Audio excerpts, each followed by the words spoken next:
नमस्कार. आता अधिक उशीर न लावता ऐकूया आजची गोष्ट. मे महिन्यातला शेवटचा आठवडा. संध्याकाळचे 4 वाजले होते तरी अजूनही उन्हाचा होमकुंड चांगलाच धगधगत होता. पण त्याची पर्वा कुणाला? आठवडी बाजार गच्च फुलला होता. सगळ्या पंचक्रोशीतली लोक बाजारासाठी गोळा झालेली. सुईपासून ते अगदी भांडी-कुंडी, चपला, कपडे सगळ्यांची रेलचेल. प्रत्येकजण घाईत. अशाच घाईगर्दीत ताईना आजी एका हातात पिशवी आणि दुसऱ्या हाताने डोक्यावरचा पदर नीट करत येत होती. पुढे चाललेल्या शिवाआबाने मागे वळून पाहिलं आणि म्हणाले, "ए, चल की पटापटा." 60 पार केलेले शिवाआबा आयुष्यभर केलेल्या कष्टानं जरा वाकले होते. गुडघेदुखीमुळे दोन्ही पायांचा आकार जरा गोलाकार झाला होता. एकेकाळी पाखरांच्या चिवचिवाटानं गजबजलेलं त्यांचं घरटं आता रिकामं झालं होतं. पाखरं आपापला दाणापाणी शोधायला उडून गेली होती. आजी आणि आबा दोघंच उरली होती घरट्यात.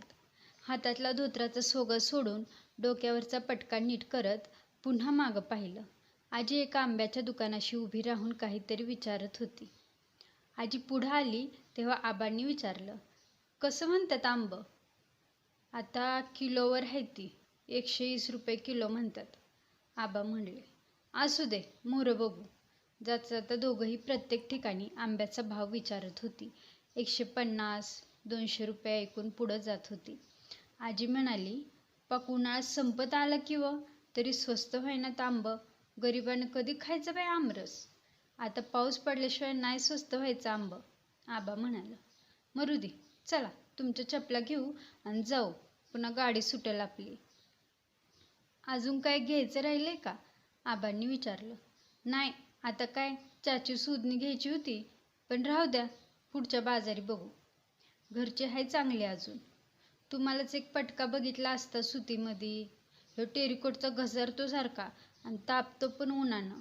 तुम्ही काय ऐकत नाही. असू दे, हाय अजून चांगला. चला मग चपला घेऊ आणि जाऊ." आबांच्या पायातली स्लीपर एका बाजूने पार झिजली होती आणि अंगठ्याचा पणा सारखा निघत होता. बोलत बोलत आबा एका फळाच्या दुकानाशी थांबले. पुढची 2-3 गिऱ्हाईकं जाईपर्यंत नुसते आंब्यावर नजर फिरवत राहिले.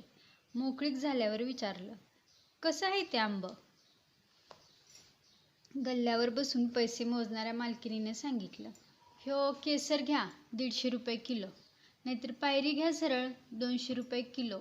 रसाला एकच नंबर आहे." "काय कमी नाही का?" आजी म्हणाली. "मग तो बदाम घ्या 100 रुपये किलो." "राहू द्या, बघू मोरच्या बाजारी." "नाही पळून जात आंब," आजी वैतागून म्हणाली. तेवढ्यात आबा जरा संकोचात म्हणाले, लागलेला आंबा आहे ती का?" नोटा मोजण्यातून डोकं वर काढत मालकीणबाई कामगडी पोराला म्हणाली, "तिथं बघ रे त्या बॉक्समध्ये आहेत का लागलेला आंब." पोरानं खालचा बॉक्स उचलून आबांच्या पुढं मांडला. पोरगा म्हणाला, "घ्या यातलं निवडून." आबांनी आजीच्या हातातली पिशवी आपल्या हातात घेत आजीला सांगितले, "घे तुझ्या ह्यानं बघून." एखाद्या लहान लेकराला अचानक एखादं चॉकलेट सापडल्यावर आनंद व्हावा तसे भाव आजीच्या चेहऱ्यावर दिसत होते. डोक्यावरचा पदर नीट करत आजी आंबे निवडायला लागली. काळसर, डाग पडलेल्या, खराब व्हायला लागलेल्या आंब्यातून आजीने बऱ्यापैकी कमी डागलेले आंबे निवडून काढले. वजनात टाकत आजी म्हणाली, "किती रुपये हो ह्याचं?" "द्या 50 रुपये." फळवाली म्हणाली, "हे बघा, आणखी 2 जास्त टाकते."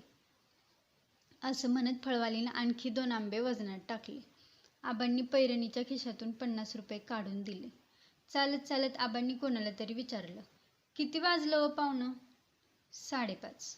आजीकडे बघत आबा म्हणाले, "भेळ घ्यायची होय? नको आता, बस झालं. तुमची चप्पल घेऊन जाऊ." "चप्पल बघू मोरच्या बाजारी." "घेऊ की आत्ता." पणा निघतोय सारखा हिचा, झिजली पाक. "असू दे, जायला 8 दिवस." म्हणत आबांनी पिशवी आपल्या हातात घेतली. आजीला कुठं माहीत होतं, चपला घ्यायला आता पुरते पैसे राहिले नव्हते ते. संध्याकाळी आतल्या घरात आजी आमरसाची तयारी करत होती. आबा पडवीतल्या दिवळीत काहीतरी शोधत होते. सापडली एकदाची. सुई शोधत होते आबा. तंगुसाचा दोरा घेऊन चपलीचा पणा चांगला घट्ट ओढून शिवला आबांनी. आजीनं हाक मारली तेव्हा हातातलं काम सोडून आबा आत गेले. आमरसाच्या 2 वाटा आबांच्या हातात देत आजी म्हणाली, ही एक देवासमोर ठेवा आणि ती दुसरी किसा म्हातारीला देऊन या. झालंच तर माझं पण आटापलं. जेवून घेऊ आपण. धन्यवाद.